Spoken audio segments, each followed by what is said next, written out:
Bonjour à tous et à toutes. C'est avec beaucoup d'émotion que je suis présente ici aujourd'hui. D'abord pour vous dire que le Québec a toujours occupé une place importante dans ma vie, pour y avoir vécu, pour être également canadienne, pour être, et je le revendique, la seule bâtonnière de France à être également au barreau du Québec. Beaucoup de raisons, en tous les cas, d'être ici. Et évidemment, j'ai des attaches familiales ici et je suis particulièrement heureuse de voir notamment mon neveu présent et sa fille Audrey présente. Donc, je les salue. Donc, vous voyez, je suis en famille. Je pourrais même rajouter que c'est quasiment le hasard de la vie qui a fait que je n'ai pas fait mes études à la faculté de droit de Montréal, puisque j'étais inscrite à la faculté de droit et que c'est un peu sur un coup de tête que je suis partie faire mes études à Paris, mais avec l'idée de revenir après mes études. Et puis, vous savez, la vie est ce qu'elle est. J'ai rencontré mon mari et j'ai fait ma vie, mais je suis quand même revenue passer le barreau du Québec après mon bâtonnat, parce que j'avais beaucoup encouragé les avocats de France euh, à passer l'ARM, les avocats du barreau du Québec, même chose, à Paris, que je m'étais dit qu'il fallait que je donne le bon exemple. Et puis, une fois inscrite, j'ai été terrorisée en me disant, mais je ne peux pas me permettre de rater cet examen. Et je me suis dit qu'un certain nombre d'années étaient passées depuis mes années à la faculté. Et je peux vous dire que j'ai vraiment beaucoup travaillé mon droit pour ne pas faire l'affront de dire que je n'avais pas réussi le barreau du Québec. Donc, me voilà inscrite sur la liste du barreau du Québec et des médiateurs, en particulier au barreau du Québec. Euh, Aujourd'hui, on va parler d'intelligence artificielle. Alors, il faut que je vous dise, et je connais Karim depuis, on ne va pas dire le nombre d'années, Karim, mais on a commencé dans l'informatique. J'ai même connu le Minitel. Je ne sais pas si certains d'entre vous savent. Je me suis même occupée de dossiers du Minitel. À l'époque, c'était le jeu du pendu sur Minitel. Et je peux vous dire que devant trois juges tout à fait éberlués, il a fallu montrer comment on jouait au pendu sur Minitel. Aujourd'hui, c'est complètement dépassé, mais nous avons pu, à travers, allez, on y va, les décennies, vivre les jurisprudences. Et aujourd'hui, et c'est ce qui est fascinant dans les technologies, aujourd'hui évoquer l'intelligence artificielle qui est quelque part le rassemblement de toutes les matières que j'ai eu à connaître. Parce que dans l'intelligence artificielle, vous avez les données personnelles, donc le fameux RGPD, mais vous avez aussi tout ce qui est en lien avec la cybersécurité, vous avez la propriété intellectuelle, vous avez les enjeux juridiques de manière générale, les enjeux éthiques, vous avez plein de sujets. Et évidemment, quand on parle de la justice, eh bien, il y a des préoccupations particulières. Alors, c'est mon but aujourd'hui, la justice et l'intelligence artificielle. Et je voudrais vous inviter quelques minutes, je ne vais pas prendre beaucoup de votre temps, à m'accompagner dans le monde fantastique de mon héroïne, Adélaïde, puisqu'elle s'appelle Adélaïde, mais je vous dis tout de suite que c'est une histoire qui n'est pas dans la BD parce que je raconte à chaque conférence une histoire différente d'Adélaïde. Alors, on y va, dans cette petite histoire. Adélaïde, elle a une petite voiture autonome, sans conducteur donc. Et sa voiture autonome a provoqué un accident. Elle a blessé un piéton. Alors, vous pourriez me dire, est-ce une histoire fiction. Et je vous soupçonne de penser tous que nous sommes en présence d'une histoire fiction. Et moi, j'ai envie de vous dire que non, ce n'est pas une histoire fiction parce que cette histoire s'inspire intégralement de faits divers réels. Il y a tout d'abord la mésaventure de Maître Ténor. Maître Ténor, je le rappelle, c'est l'avocat d'Adélaïde qui a consulté ChatGPT. Eh bien, nous avons un avocat américain qui est devenu célèbre parce qu'il s'est laissé berner par ChatGPT, et cela remonte à quelques mois à peine. C'est l'avocat américain Stephen Schwartz qui est devenu célèbre pour avoir cité à l'appui de son argumentaire 6 cas de jurisprudence qui lui avaient été proposés par ChatGPT, qui étaient tous faux, mais qui lui donnaient raison, et il a été sanctionné, vous pourrez le vérifier, d'une peine de 5 000 $. Mais au Canada aussi, il y a l'histoire de cette avocate en Colombie-Britannique qui a engagé son action sur le fondement de 2 jurisprudences également totalement inventées par ChatGPT qu'elle n'avait pas vérifiées. Et comme la partie adverse ne trouvait pas ces décisions, la partie adverse a exigé la production de ces 2 jurisprudences, le respect du contradictoire, et c'est en insistant pour avoir ces 2 décisions que l'avocate qui avait initié la procédure s'est rendu compte que ces 2 jurisprudences n'existaient pas. ChatGPT lui avait fait plaisir, mais elle n'avait pas vérifié les sources et elle a été condamnée à payer les frais de la partie adverse. Ça veut dire que, attention aux hallucinations de ChatGPT.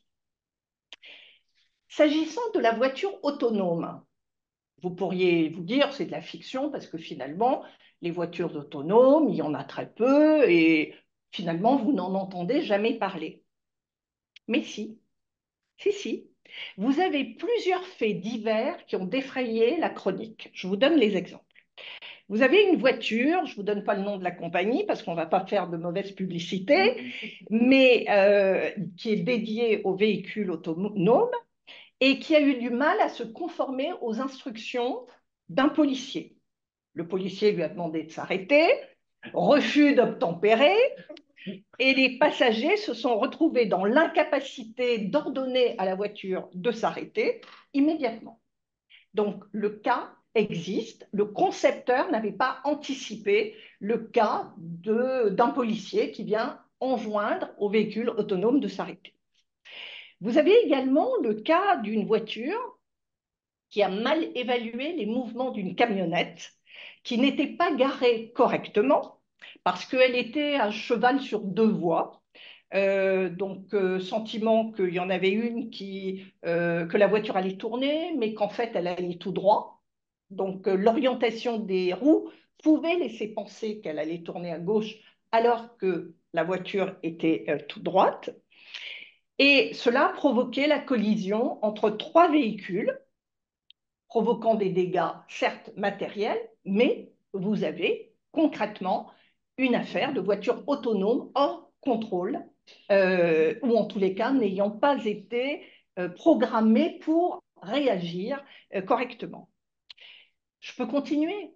En Arizona, vous avez une voiture autonome qui a percuté une cycliste dans une rue qui était trop peu éclairée, donc il n'a pas vu la cycliste, ce qui a posé la question de la responsabilité de la conductrice de la voiture autonome dont il n'était pas au volant, et elle a dû plaider coupable de mise en danger.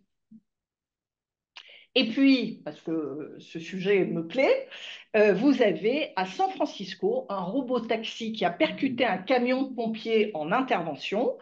Le véhicule autonome n'était pas programmé pour prendre en compte une voiture qui hurle, hurlante. Et donc, la voiture, ne sachant pas quoi faire, s'est arrêtée net, a bloqué l'accès au lieu du sinistre, et ce qui a aggravé le sinistre et l'incendie. Tout ça, ce sont des histoires vraies. Ce sont des faits qui surgissent ici et là, mais qui révèlent une chose, c'est que la question de la responsabilité de la voiture autonome. Alors, je pourrais m'arrêter là, mais je voudrais rajouter la justice algorithmique. Vous allez me dire, OK, très bien, les voitures autonomes peuvent provoquer des débats judiciaires, mais est-ce qu'on va avoir un juge virtuel, un juge humanoïde, le fameux juge juste? Eh bien, moi, je vous dis que la justice algorithmique a commencé à s'inviter dans nos salles d'audience. Je vais en prendre un premier exemple. La justice en Estonie. Après avoir confié à un algorithme le soin de dire le droit en lieu et place du juge dans le cadre des injonctions de payer portant sur des créances, alors là on est en Estonie, inférieures à 7 000 euros, eh bien ça marche tellement bien que le ministère de la Justice a décidé de confier à cet algorithme le soin de déterminer la culpabilité ou non d'une personne dans des délits mineurs qui concernent des faits dont les dommages seraient égaux ou inférieurs à 7 000 euros.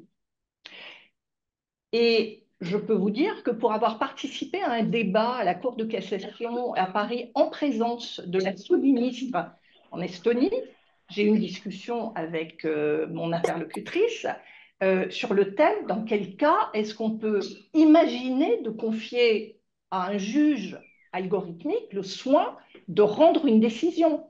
Dans quel cas on peut s'affranchir du débat contradictoire. Dans quel cas on peut appliquer une décision sans qu'il y ait une discussion. Et elle m'a répondu, dans les cas où la créance est certaine, liquide, exigible. Prenez le cas d'un loyer. Mais vous savez comme moi que dans le cadre que pour un loyer, eh bien, il peut y avoir d'abord une difficulté au moment de la signature du contrat. Il y a peut-être eu un malentendu ou une mauvaise compréhension de ce qui était mis en location. Mais il peut également y avoir une notion d'équité qui peut entrer en ligne de compte. Peut-être que la situation financière des parties peut justifier un délai de paiement ou un report de paiement. Et donc, vous voyez que sur ce terrain-là, aujourd'hui, la justice algorithmique est véritablement en œuvre en Estonie. Mais pas seulement en Estonie. Je voudrais également vous donner pour exemple, même s'il n'est encore qu'au stade expérimental, je voudrais vous citer le cas du procureur virtuel à Shanghai qui peut porter une accusation avec une précision de plus de 97% sur la base d'une simple description verbale de l'affaire. Donc le procureur, il peut faire quoi? Il peut identifier, il peut déposer plainte pour les 8 crimes les plus courants. Alors, je vous les donne, les 8 crimes, parce que c'est intéressant. Ce sont les 8 crimes les plus courants dans le district de Pudong. Fraude par carte de crédit, jeu d'argent, conduite dangereuse, blessures intentionnelles, entrave aux fonctions officielles, vol, fraude et le fait de se quereller entre voisins. Je savais bien que ça vous plairait, ça. Et là aussi, vous le voyez, la justice algorithmique avance. Et je dois vous dire que j'ai eu le privilège de visiter le tribunal virtuel de Shenzhen, en Chine. J'avais accompagné la ministre de la Justice en visite en Chine pour identifier ce qui se passe à Shenzhen. Et moi, l'impression que m'a fait l'arrivée dans ce tribunal, ça fait très longtemps que je n'ai pas été chez McDo, mais il y avait de grands panneaux sur lesquels on choisissait juge des requêtes, juge des référés, juge Et ensuite, alors il y avait des avocats dans des boxes vitrées pour accompagner les citoyens, les justiciables, pour les accompagner dans leur processus. Et ensuite, vous aviez des lignes pour vous conduire, des lignes jaunes, des lignes vertes et autres qui vous permettaient d'avancer. Et ça remonte à 2018. Donc, on peut imaginer que les choses se mettent en place. Alors, il a été reproché, et je pense que c'est intéressant de vous le raconter, il a été reproché à un juge en Colombie d'avoir eu recours à ChatGPT pour une décision qu'il a rendue. Alors, je vous rappelle cette histoire. En fait, le juge, ça partait d'un bon sentiment. Il voulait vérifier que le droit national colombien prévoyait d'exonérer les mineurs autistes des frais inhérents à leur handicap. Donc, très ciblé. Et ChatGPT a dit si, si, et a donné une référence de loi. Donc, il a utilisé cette loi et le poteau rose a été découvert. Donc, tout le monde est tombé sur le, je ne vais pas dire le pauvre juge, mais le juge concerné. Et lui, de dire mais écoutez, finalement, j'ai fait faire une recherche qu'habituellement, je confie à ma secrétaire. Bon, alors déjà, bon. Et en disant mais ça a amélioré les délais de réponse. Mais cette réponse du juge n'a pas convaincu parce qu'il y a eu des tests qui ont été faits pour savoir quelles étaient les réponses apportées par d'autres intelligences artificielles. Mais ce qui est intéressant, c'est que les autres intelligences artificielles ont donné d'autres réponses, c'est-à-dire qu'on pouvait avoir d'autres lois qui n'existent pas et qui pouvaient revenir. Mais là, vous le voyez, on revient aux hallucinations qui peuvent être une réalité, mais qui peuvent avoir des conséquences particulièrement graves quand on touche à la justice, évidemment. Il y a également le cas d'un juge brésilien qui, en s'aidant de l'intelligence artificielle, a rendu une sentence dans laquelle il y avait plein de fautes d'orthographe. Et il a fallu qu'il aille s'expliquer auprès du Conseil national de justice parce qu'il a été établi que son jugement avait été rendu grâce et avec ChatGPT. Alors, vous pourriez dire, mais bon, ça ne nous concerne pas, quoique je vous ai donné l'exemple de la Colombie-Britannique qui vous concerne. Mais la question s'est posée en France de dire, bon, mais c'est au-delà de nos frontières, ça ne nous concerne pas, etc. Nous sommes à l'abri d'une justice dématérialisée, à l'exemple de celle que je vous ai donnée en Chine ou en Estonie, parce que, et ça c'est un élément sur lequel nous nous sommes battus au Conseil national des barreaux et dont je suis particulièrement fière, c'est qu'il est interdit de rendre des décisions en justice sur la base d'un traitement entièrement dématérialisé. Alors, pour être tout à fait transparente, je n'ai pas obtenu tout ce que je demandais, à savoir qu'on arrête un pourcentage finalement, parce qu'une décision pourrait être rendue sur la base de 99% ou 1%. Mais sur le principe, il ne peut pas y avoir de décision rendue entièrement par la voie algorithmique, ce qui veut dire qu'il faut impérativement que ces outils euh, accompagnent, assistent, mais ne remplacent pas.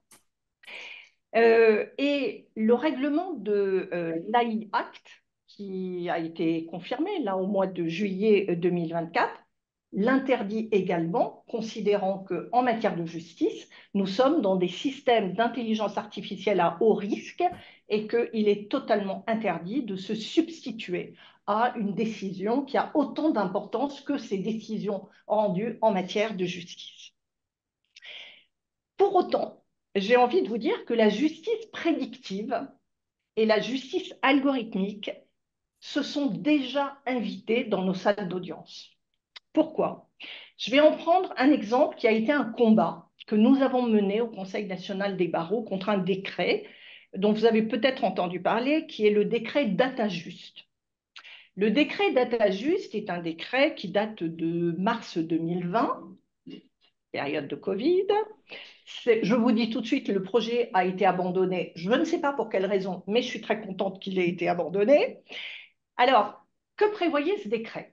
Ce décret prévoyait que prévoyait le développement d'un dispositif algorithmique qui permettait de recenser par type de préjudice les montants alloués aux victimes en cas d'accident, peu importe la nature de l'accident. Accident du travail, accident de la route, accident domestique, peu importe. L'idée était de savoir quel était le montant du préjudice alloué par le juge. Donc un outil très utile pour le juge, et l'idée était d'avoir la totalité des décisions rendues sur la période, alors je vous parle de mémoire, mais 2017 à 2019, donc de collecter, et nous, on avait deux préoccupations. On disait, on comprend que vous ayez besoin d'un référentiel d'indemnisation qui peut être très utile, mais euh, est-ce que nous sommes sûrs que vous avez la totalité des décisions? Parce que si vous n'avez que les décisions qui ont été rendues dans le nord de la France ou à l'ouest de la France, la décision peut bouger. Vous pouvez avoir une culture différente qui peut conduire à des estimations différentes. Donc, notre première préoccupation, c'était celle-là, et d'être sûr qu'on n'avait pas quelques intrus, quelques décisions belges, quelques décisions luxembourgeoises ou autres, qui viendraient fausser les résultats. Mais bon, on nous a dit non, non, aucun problème, ne vous inquiétez pas. Et notre deuxième préoccupation, ça a été de dire euh, ce n'est pas qu'un référentiel indicatif d'indemnisation. Comment est-ce que on peut s'assurer qu'il n'y a pas de biais? Pourquoi? Parce que lorsque vous avez une évaluation de préjudice, l'évaluation de préjudice va intégrer la perte de salaire. La perte de salaire, si la victime est un homme ou la victime une femme, vous n'avez pas les mêmes résultats. Puisque toutes les statistiques disent que sur les 10 dernières années, on sait qu'il y a une différence de salaire qui peut, même si on travaille vers l'égalité, on sait qu'il y a un différentiel qui pourrait donc être reconduit indéfiniment dans le cadre de ce référentiel avec un biais discriminant.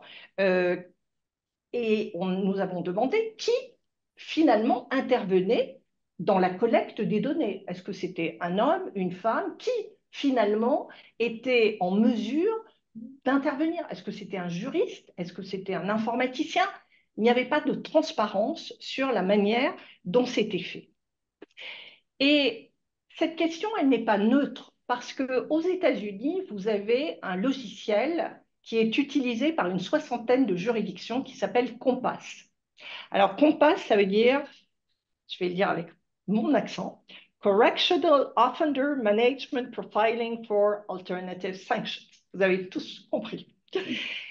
Donc, ce logiciel Compass est un outil qui fonctionne avec de l'intelligence artificielle et qui, à partir de 137 questions, va dresser le profil d'une personne détenue et du profil de récidiviste de ce prévenu.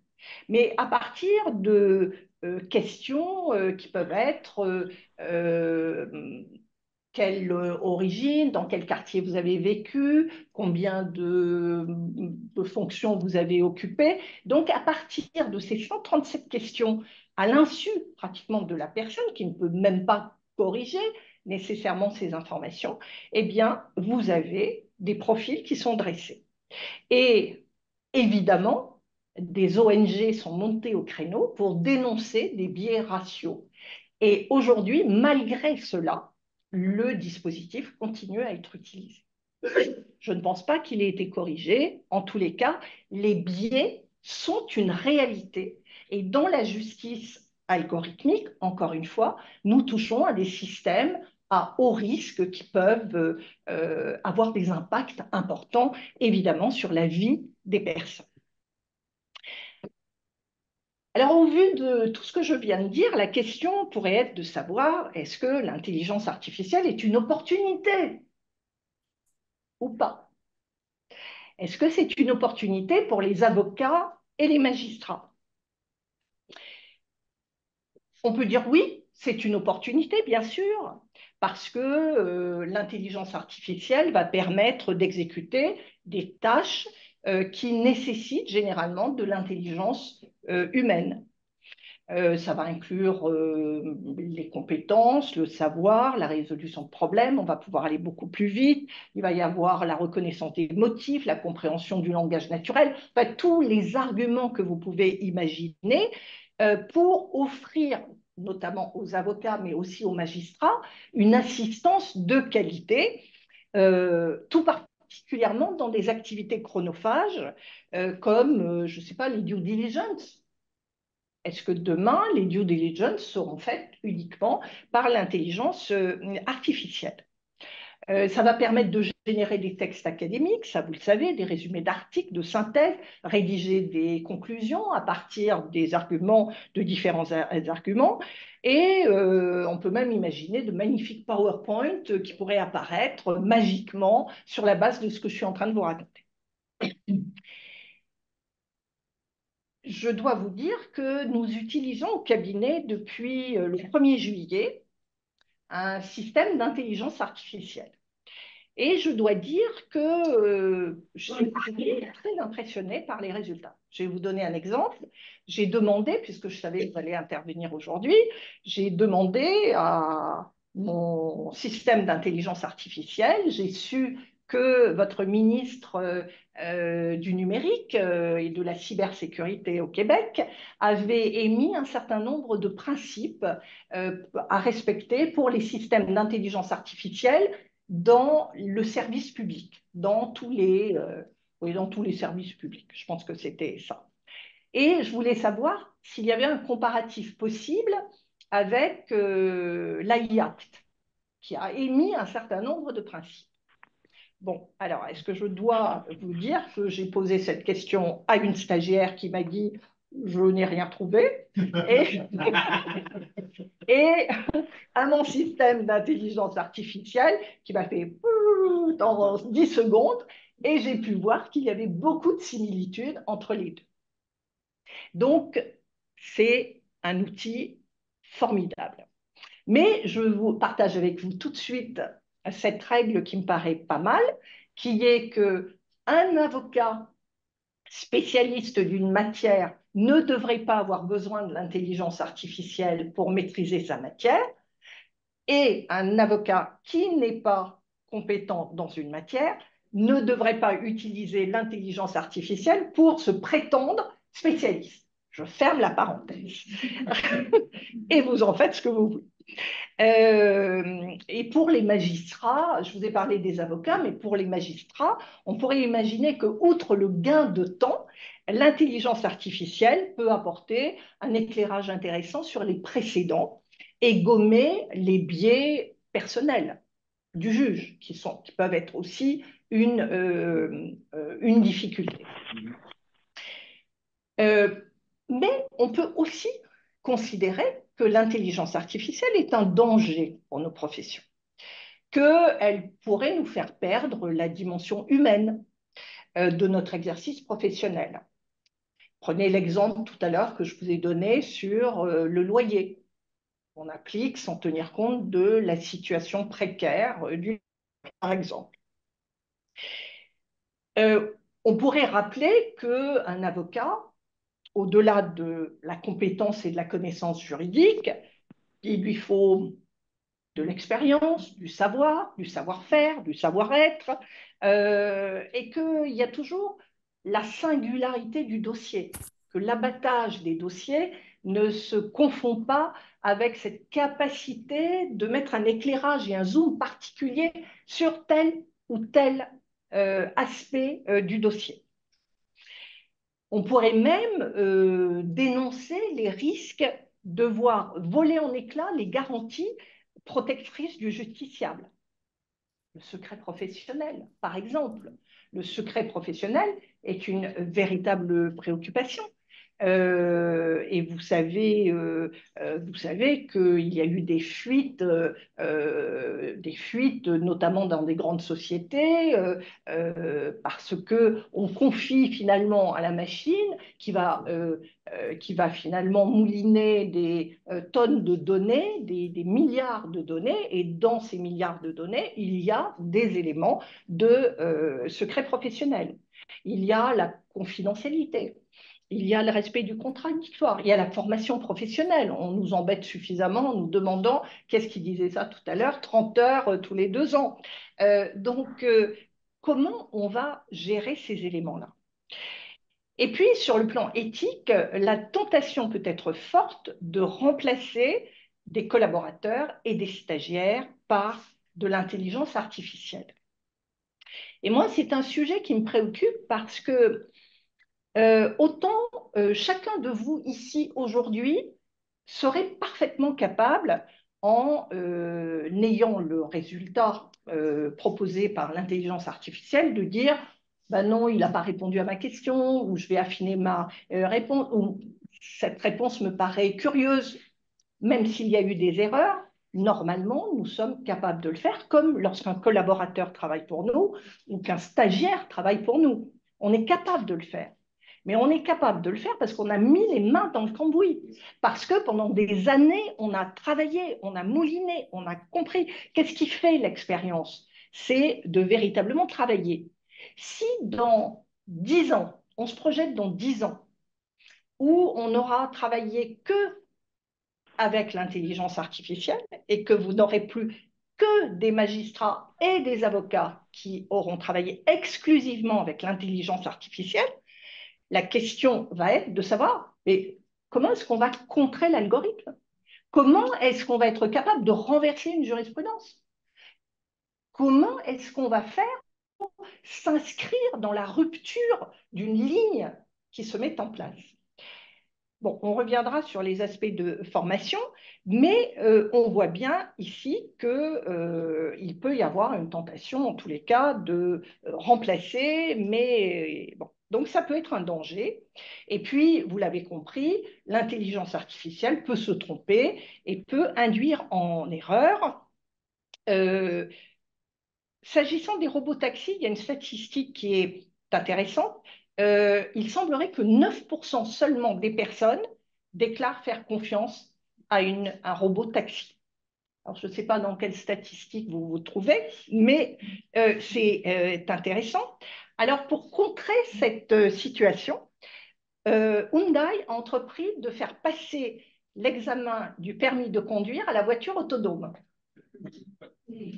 Eh bien, figurez-vous qu'elle a réussi son examen haut la main dès la première tentative. Intéressant. Alors, dans ces conditions, est-ce que les avocats doivent s'affranchir de l'intelligence artificielle? J'ai envie de vous dire que cette question, elle est dépassée. Nous n'avons plus le choix. Ce n'est plus une option. L'intelligence artificielle, elle arrive à grande vitesse dans nos cabinets d'avocats, dans la magistrature, elle arrive partout. Et nous ne sommes pas différents. Et nous ne pouvons plus nous libérer de cette emprise qui s'infiltre dans nos environnements professionnels et personnels. Donc, il va falloir intégrer cela dans notre exercice quotidien sans pour autant méconnaître les limites et les risques.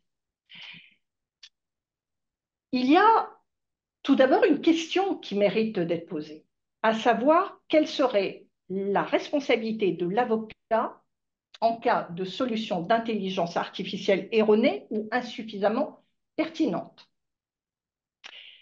Il faut vérifier les sources. Et en ce sens, grâce à mon système d'intelligence artificielle, je vous ai trouvé un arrêt de la Cour d'appel du Québec et j'ai vérifié la source, qui, dans un avis du 8 août 2024, très récent, invite les plaideurs à faire preuve de prudence, ça vous l'aviez compris, c'est ce que je vous disais, lorsqu'ils incluent dans leurs observations écrites ou orales des sources juridiques trouvées ou des analyses réalisées à l'aide de l'IA. Et cet avis enjoint, je vous cite, d'appuyer leurs observations sur des textes législatifs ou réglementaires, de la jurisprudence et de la doctrine provenant de sources fiables, tels les sites web des tribunaux et les éditeurs ou banques de données reconnus. Le plaideur est responsable de l'exactitude de ses observations écrites et orales et il ne pourra pas dire c'est la faute de l'intelligence artificielle, il ne pourra pas le dire. Donc, à charge de vérifier, contrôler l'information fournie et d'effectuer tous les recoupements nécessaires avec des banques de données fiables pour s'assurer de l'exactitude des références. Je pense que vous avez compris. Mais on peut aussi s'interroger sur un autre point que je trouve particulièrement intéressant, c'est celui de la responsabilité de l'avocat qui n'utiliserait pas l'intelligence artificielle. Et là, pareil, la Cour supérieure de justice de l'Ontario m'a donné une réponse en date du 22 novembre 2018, donc c'est assez ancien. Mais cette décision retient l'attention parce que dans cette affaire, le juge canadien a refusé d'allouer à la demanderesse qui avait obtenu gain de cause, a refusé de lui allouer 900 $ au titre des recherches effectuées par l'avocat parce que s'il avait utilisé l'intelligence artificielle, il aurait été plus vite. Voilà qui peut interroger les avocats sur va-t-il falloir utiliser l'intelligence artificielle? Est-ce que demain, des clients vont exiger d'utiliser certaines intelligences artificielles? Vous savez qu'aujourd'hui, des consultations sont lancées pour choisir des cabinets d'avocats et que parmi les questions, il peut y avoir le niveau de cybersécurité du cabinet. Pourquoi est-ce que demain, il n'y aurait pas en plus, quelles sont les sources d'intelligence artificielle, quels sont les systèmes d'intelligence artificielle que vous utilisez? Et on peut se poser donc la question de savoir s'il n'y a pas une obligation pour les professionnels du droit d'offrir à nos clients les meilleurs conseils s'appuyant sur les meilleurs outils possibles. Ensuite, autre niveau de responsabilité, qu'est-ce qui se passe si l'avocat ou le juge refuse de suivre l'avis de l'intelligence artificielle? Comment le juge pourrait-il voir sa responsabilité engagée s'il fait une disruption dans une jurisprudence? Si l'avocat, malgré ce que dit l'intelligence artificielle, décide de dire, bon, écoutez, moi j'ai une meilleure idée, je sais comment faire, et le dispositif a changé, même si toute la jurisprudence est contre vous, vous allez voir, je vais vous trouver une solution. Donc vous voyez que la responsabilité, la question de la responsabilité se situe à plusieurs niveaux.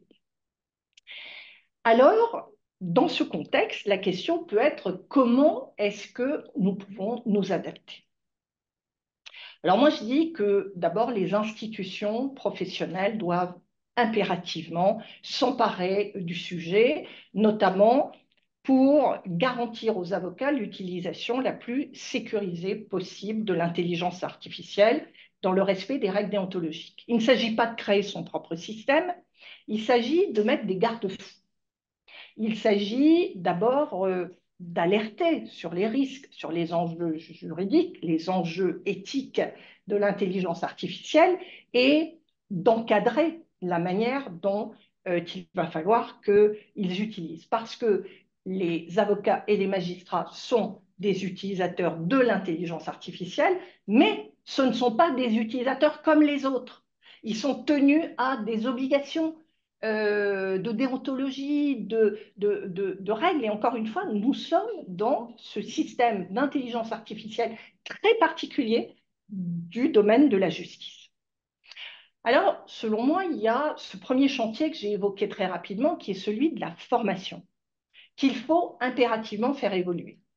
J'ai interrogé plusieurs professeurs de droit et alors j'ai eu des réponses très intéressantes. Il y a ceux qui interdisent l'utilisation de l'intelligence artificielle, il y a ceux qui l'autorisent et qui même incitent à l'utiliser, il y a ceux qui disent bah, la moitié de la classe peut, l'autre moitié ne peut pas, et on va regarder les résultats. Mais on est dans un laboratoire, là. On est en train de se dire, tiens, comment on fonctionne? Mais je me dis que si nos stagiaires, je ne sais pas si nos stagiaires utilisent notre système d'intelligence artificielle, point à vérifier, mais si ils l'utilisent, comment est-ce qu'ils vont apprendre à structurer?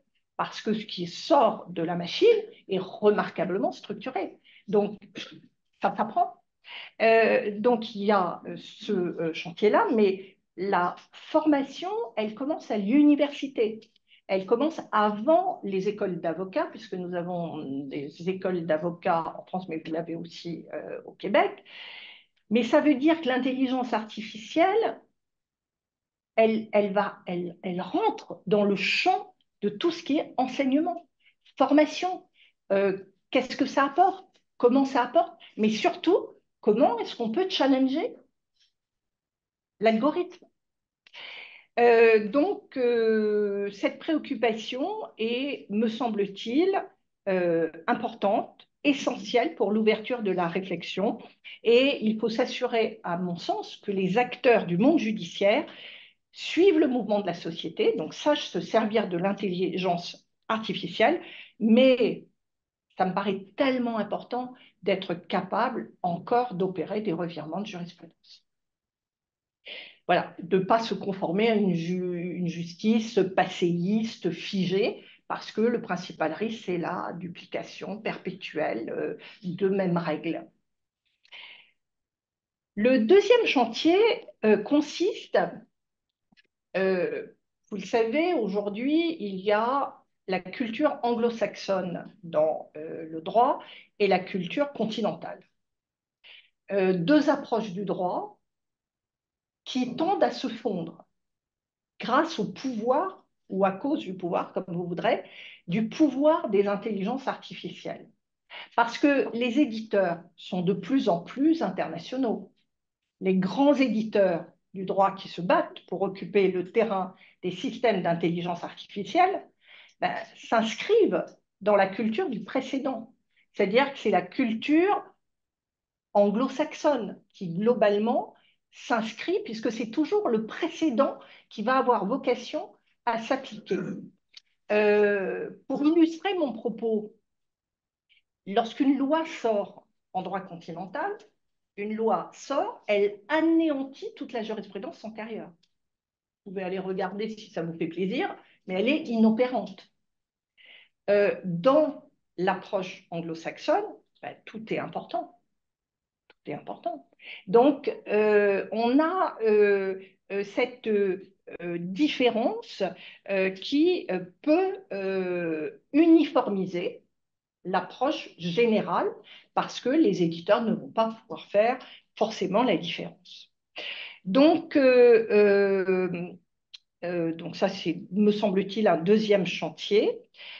Un troisième chantier devrait conduire à exiger la transparence des systèmes d'intelligence artificielle déployés en lien ou au service de la justice. Alors, je m'explique. L'idée, c'est évidemment pas de violer les règles de code et les protections qui sont légitimes dans les systèmes d'intelligence artificielle, mais plutôt de faire en sorte que les instances judiciaires, les institutions de nos professions se mobilisent pour définir un cahier des charges qui aurait vocation à s'appliquer impérativement. Nous le faisons pour des systèmes, on l'a fait pendant des décennies sur les systèmes informatiques. Qu'est-ce qui empêche aujourd'hui de dire et de prédéfinir la manière dont on veut circonscrire les risques? Vous savez que le principe des contrats informatiques de manière générale pendant ces fameuses décennies, c'était de définir ce qu'on appelle des matrices de risque. De dire, voilà ce que je ne veux pas, on définit, et en face, on définit des fonctionnalités qui tiennent compte de l'anticipation de ces risques. Pourquoi ne pas le faire pour circonscrire des risques comme les biais, par exemple, que nous avons évoqués un petit peu plus tôt. Sinon, ben, la reproduction des stéréotypes sociaux, culturels, statistiques, les préjugés sexistes, ethniques qui figurent dans les données, mais vont persévérer. À ce titre, il y a eu une déclaration des institutions représentatives du G7 des professions qui, en juillet 2019, a rappelé l'urgence de promouvoir une meilleure représentation des minorités dans les secteurs scientifiques, technologiques, etc. Donc, on a des déclarations qui existent, mais qui souvent restent à l'état de déclaration et qu'il faudrait Non, matérialiser. non. Mais nous, Oh, avocats présents, nous pourrions Canal, ici lancer une dynamique et les instances représentatives pourraient apporter de l'eau au moulin et canal, pourraient ici prédéfinir les risques. application. Le quatrième chantier que je vous propose est est un chantier spécifique pour englober les risques de violation du secret professionnel et de la confidentialité. C'est une préoccupation majeure que j'ai déjà évoquée. Je vous ai mentionné cet exemple qui est celui de Samsung, qui en 2023 a découvert que ses ingénieurs utilisaient ChatGPT pour corriger rapidement les erreurs dans les codes sources et involontairement, ils ont transmis à la concurrence des données, des rapports qui n'étaient pas censés évidemment être publiés. Et cette fuite de données a permis d'identifier des informations confidentielles, notamment des comptes rendus de réunions et de données sur les performances et la productivité des installations de production. C'est public. C'est un risque qui nous pend au nez. Et c'est un risque dont il faut qu'on prenne la mesure parce que ce risque va, à mon avis, avec un risque auquel vont être confrontés les cabinets d'avocats, qui est la rupture d'égalité. Alors, ce sujet me rappelle que ça remonte aux années 95, le barreau de Paris avait créé ce qu'on appelle le CEDIA, qui était le centre informatique de documentation. C'était le centre de documentation informatique pour les avocats, le CEDIA. Et des avocats étaient montés au créneau très énervé parce que le CEDIA, c'était, moyennant le prix de 100 francs, on pouvait, à partir de mots-clés, avoir toutes les jurisprudences en lien avec une affaire. Vous aviez une affaire de, je ne sais pas, de copropriété, avec frais d'ascenseur, répartition, je ne sais pas quoi. Les deux parties pouvaient mettre les mêmes mots-clés et obtenaient la même chose. Et vous aviez des armées de jeunes avocats embauchés par ce centre qui passaient leur temps à résumer, justement, à identifier ces mots-clés. Et les avocats considéraient que c'était une rupture d'égalité entre l'avocat qui pouvait payer 100 francs et l'avocat qui ne pouvait pas payer cette somme. Eh bien, aujourd'hui, nous avons le même problème. 30 ans après, vous avez des grands cabinets qui s'organisent autour de l'intelligence artificielle et les petites structures. Et là, les institutions peuvent jouer un rôle. Ils peuvent jouer un rôle pour donner accès aux petites structures. Dans un grand cabinet, le système d'intelligence artificielle va pouvoir partager les données de, je ne sais pas, 3000, 5000 avocats, mais on est dans la même bulle de confidentialité. Lorsque vous êtes dans une petite structure, si vous commencez à partager vos modèles, vous allez partager avec vos concurrents et vous n'avez pas forcément envie de mettre à disposition de vos concurrents vos modèles. Mais ça, je ne suis pas sûre qu'aujourd'hui, les avocats en aient conscience encore. Et ça va très vite parce que l'investissement que font les grandes structures dans l'intelligence artificielle et les petites structures fait que cette rupture d'égalité est en train de se mettre en place. Et je retrouve le même débat qu'il y a 30 ans, comme quoi les problèmes tournent et il n'y a pas vraiment de renouvellement, ils sont juste amplifiés. Euh, Qu'est-ce que je peux vous dire d'autre? Parce que j'ai déjà été bavarde. Aujourd'hui, alors je vais terminer en évoquant l'AI Act. Nous avons franchi une étape importante. Vous savez que l'AI Act est une première mondiale, puisque c'est le premier texte finalement qui encadre l'utilisation de l'intelligence artificielle, et que là, vous avez deux écoles. Vous avez ceux qui disent, mais quand même, on n'a pas besoin d'une législation en plus. Et c'est vrai qu'on est noyé par les directives et règlements européens qui énoncent une quantité incroyable de contraintes pour tous les concepteurs de systèmes. Et on, disent ça ne sert à rien. D'ailleurs, vous avez la déclaration de Montréal qui, je crois, date de 2017. Vous avez des règles éthiques. Ça peut être spontané de la part des personnes. Et finalement, il faut faire confiance. Et en créant un cadre rigide, on perd en compétitivité parce que pendant ce temps, au Canada, aux États-Unis, ailleurs, ils sont beaucoup plus forts, beaucoup plus performants. Et nous, on est dans notre carcan. Alors, moi, je dis qu'on peut raisonner comme pour le RGPD. Le RGPD, c'était les mêmes arguments au départ. Et le RGPD a joué un rôle de contamination positive. Vous avez progressivement eu, vous voyez, même la Chine a son RGPD. Bon, ils ont fait le ménage avec un certain nombre de dispositions, mais vous avez partout, finalement, cette prise de conscience. Et donc, puisque je vais pouvoir utiliser ma petite recherche dont je vous parlais tout à l'heure, dans les principes énoncés par votre ministre, eh ben, on retrouve les règles de l'AIAC. Vous avez quoi? Vous avez la protection des données personnelles. Vous avez le respect des droits fondamentaux. On touche à la justice. Le principe de non-discrimination, celui de la transparence et de l'intégrité intellectuelle, celui de l'intervention humaine nécessaire dans les décisions. Voilà ce que dit votre ministre de la cybersécurité et du numérique pour les systèmes de services publics. Et je rappelle que la justice est un service public. Donc, on est véritablement au cœur enfin, comme toujours, ce qui est passionnant, c'est d'être au cœur de ce mouvement. L'intelligence artificielle, encore une fois, rassemble tous les sujets qu'on a pu connaître en matière de technologie. C'est un formidable outil. C'est un outil que j'utilise et que j'encourage à utiliser, mais c'est un outil dont il ne faut pas oublier les risques de dérive et que entre de mauvaises mains, ça peut partir dans de mauvaises directions. Et la justice, eh bien, ça reste un pilier de nos démocraties et il faut y faire attention. Merci de votre attention.